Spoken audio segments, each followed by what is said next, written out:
પહેલા તો આમાંથી મને ઓળખે છે કેટલા ભાઈઓ બહેનો અને જે તમારા અહીંયા કામગીરીનું ગ્રુપ છે ગૌશાળાનું એમાં પણ મારી વિડીયો ક્લિપ ઘણી બધી આવે છે.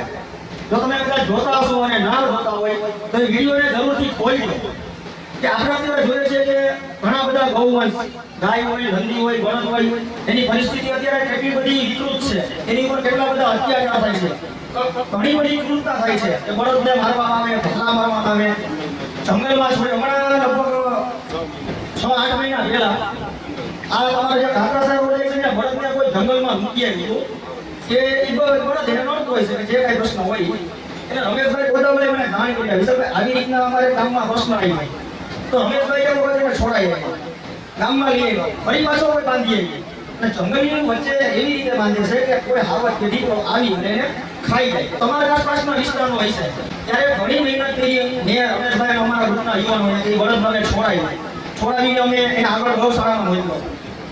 અને તમારા ગામમાં જ્યારે પણ કોઈ ગૌવંશ બીમાર હોય ત્યારે અમારું હાડીયાહાડીનાથી જીવદયા ગ્રુપ અહીંયા આવે છે એની સારવાર, ટ્રીટમેન્ટ અને એક પણ પૈસા લીધા વગર ફ્રી. અને જ્યારે એ ગૌવંશને અમે ટ્રીટમેન્ટ કરીએ તો અમને એમ થાય કે ભાઈ અમારાથી હવે વધારે ટ્રીટમેન્ટ આની નથી થઈ એમ આને ગૌશાળામાં આપણે આગળ રેફર કરાવવા પડશે. તો જય દ્વારકાધીશ ગૌ સેવા હોસ્પિટલ શાંતિપરા પાટિયા ત્યાંની એમ્બ્યુલન્સ હાજર હોય છે ગાય માતાની, નંદીની અને બળદની સેવામાં. જ્યારે પણ ફોન કરો તો અડધી કલાકમાં અંદર આવી જાય. તો આજે આપણે બધા હળીમળી અને હું તમારી પાસે એવો પ્રશ્ન લઈને આવ્યો છું કદાચ તમને ખ્યાલ હશે 8 મહિના પહેલા કચ્છમાં આંદોલન થયું યોગી દેવનાથ બાપુ દ્વારા હરિયાણાના ગામમાંથી જીવદયા ચેરિટેબલ ટ્રસ્ટ અમે અહીંથી સમર્પણ પત્ર લઈને આવ્યા કચ્છ ભુજ કલેક્ટર ઓફિસની સામે અમે આંદોલનમાં જોડાણા. તો ગાય આપણી માં છે મારી હરિયાણામાં પણ અમે આવેદન પત્ર આપ્યું. હવે આજે હું જે મુદ્દો લઈને આવ્યો છું એ ગૌ માતા, રાષ્ટ્ર માતા જાહેર થાય જે કતલખાના હાલે છે એ બધું બંધ કરવા માટે આખા ભારતની અંદર એક સંમેલન યોજાયેલું છે કે ભાઈ ગૌ માતાને રાષ્ટ્ર માતા જાહેર કરો. તો એવી જ રીતે આજે અમે તમારા ગામની અંદર આવ્યા છીએ.